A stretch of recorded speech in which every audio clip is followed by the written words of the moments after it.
Hello everybody, welcome to another daily dose of gaming news and all that good stuff. And as always, I also publish on Rumble and I'm on these socials for extra support. So let's get started. It's Sunday, not a lot to talk about, but we have some good stuff here. Similarly, the Ryzen 5 7500F reviews are out. It's been or it's going to be like in 1 or 2 days launched in the Asian market.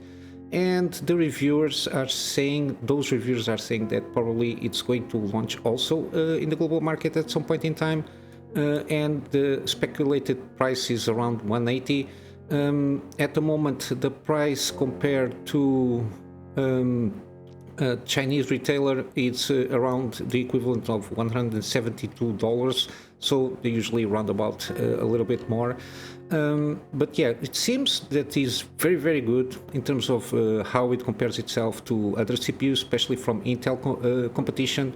Even though it has less, just because it doesn't have like E-cores, but it doesn't matter at the price and the performance that it's aiming for, which is basically like low-end budget with some gaming performance, very good gaming performance. Because the 13490F, this Intel needs to change their naming schemes. It supposedly has 10 cores, 6 of which are e-performance cores, so basically it's a quad core, I think. I'm counting this is not the threads, or it's, and while the AMD CPU has like 6 core, and then with hyper-threading it's 12. It performs way better than the competition, and it's on par with almost with a 7600 CPU, which is almost in the error margins here, so 3% less, so it's within the margin of error. I'm not sure if you used PBO on this. I assume that you can use PBO, so in the BIOS you like one click performance boost, overclock, I think it's called, the PBO stuff. Might put it in the same range as the 7600. Of course, it's way better than the 5600X. This is of course 1080p, 10 games. It's like an average, so it's only comparative with the 7600. And even the 7500F compares itself way better than the 13500, the 400, and the 12400 also. Way better performance, as you can see here, at least in gaming, which is basically what this CPU is aiming for. Got a lot of here, I think this is Mandarin, not mistaken. We got some benchmarks here with some games here, so you can see pretty good for the price. I think it's very, very good. At the moment the 7600, it's around $200. This is the launch price, but it's around $200. I think it's, but I know the 7600 had some promotion that it was basically relatively cheaper than the 7600.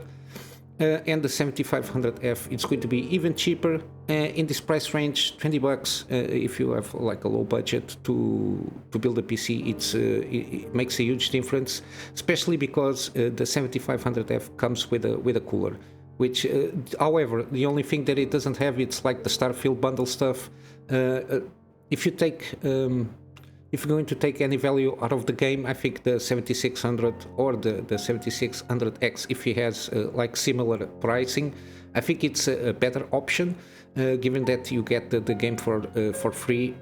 And if you are in extreme budget, the 7600 also brings a cooler. I think the X version does not. I think, I'm not sure. But yeah, the only thing, it's the compute units for graphics. If you are going to build a full system, you don't need it, so it's make things more simpler. The only thing is like the boost clocks, but it's like 100 Hz. It's not going to make a huge difference on gaming, and even on productivity works at this price point with the performance. I think it doesn't make any difference. It will make difference if you're upgrading, your system from like AM4 platform or even like previous generation from Intel. But yeah, it's good to see. We hopefully will get this CPU out in the global market as soon as possible and get also more reviews from our usual guys from Hardware Unboxing, Nexus, and all that stuff. Also, seems to me that ASUS is going to launch the 4070 RTX 4070 GPUs that have like the power connector on the board itself. So supposedly no power connectors from the power supply is going to be connected there. I think they're going to do mass production this fall. I don't know for what this is aiming for.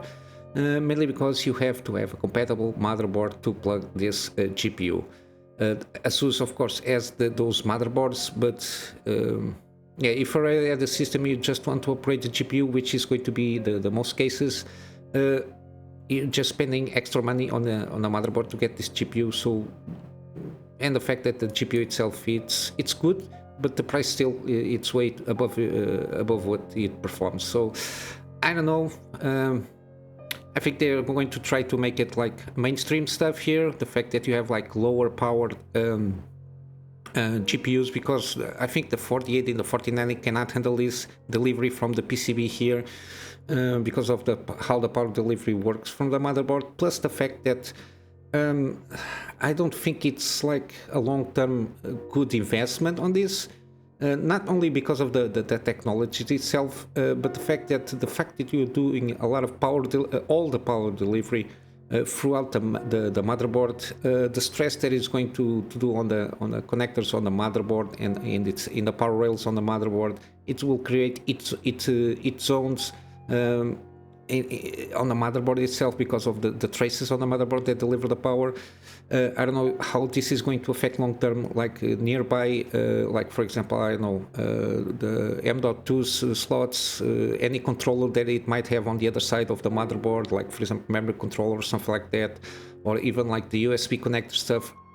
I don't know how this could affect this, even though they may take all the precautions. And I think it's going to be more expensive because it's like a boutique stuff. It's not something that it's already implemented internationally throughout all the manufacturers. Even though the idea it seems good, but still it goes against the grain regarding how things work out, especially on the connection between the GPU and the motherboard, and the fact that you have to have like a proprietary thing here. And for sure the disconnector, I don't know if it's proprietary to basically ASUS. It's not an international standard from what I understood. So basically, for example, MSI can launch their own with a different power connector, like in a different spot there on the PCB. Even for lower end cards, where the PCB is usually shorter, if it's shorter than the spacing between the PCI connectors and the power delivery, you have to elongate the PCB of the GPU itself, which is just extra stuff there that might not be needed. But that's my opinion. But yeah, supposedly they are going to go ahead with this. I don't know what to say more regarding this situation. The idea is interesting, less cables, more pretty, but yeah, in terms of utility, I don't know how this is not. I don't think it's going to work very well, but that's my opinion. And we got also from Intel, so one item of news for each one of those. The A580, which is one of those GPUs from Intel Arc that wasn't launched, supposedly some benchmark was spotted. It was unveiled but never launched, so I don't know what's up with this. Still, supposedly it's a good competition for the 4060 and the 7600 GPUs, but yeah. Even the 7070, it's on a good price and it can be perform better. I know how they're going to slot here on the to be competitive between these two, if they're going to launch. Of course, this is speculative. Just because you have like some benchmarks coming out doesn't mean that the card is going to be launched even after 1 year after it's been unveiled. But yeah, 8 gigabytes is.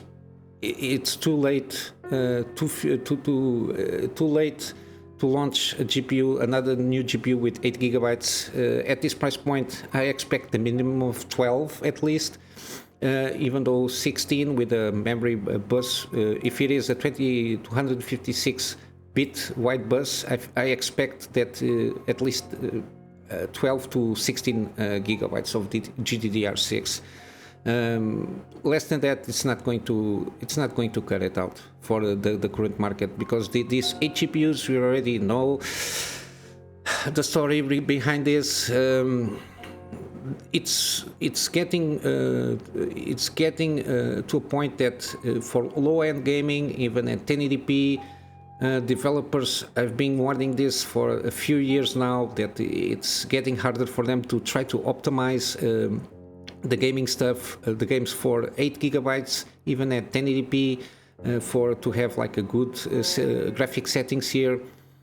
They've been warning this for a long time, and the manufacturers to a certain point don't care. They just want to make it as cheap as possible. I've seen a lot of, and that's why I recommend at this lower end at least 12 gigabytes. It does, in terms of bill of materials for the GPUs, doesn't cost that much to add like 4 gigabytes of memory.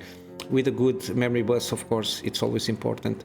But at this low end, 12 gigabytes, then to mid-range can go about between 16 to 20, being 20 like the 7900 XT, which is like mid to almost high-end performance, and then of course 24 for the high-end, like the XTXs and the 4090s, because even the 4080 should have been with at least 20 gigabytes of VRAM, because in some specific cases I think it gets throttled down with, if you ramp up like RTX with some extra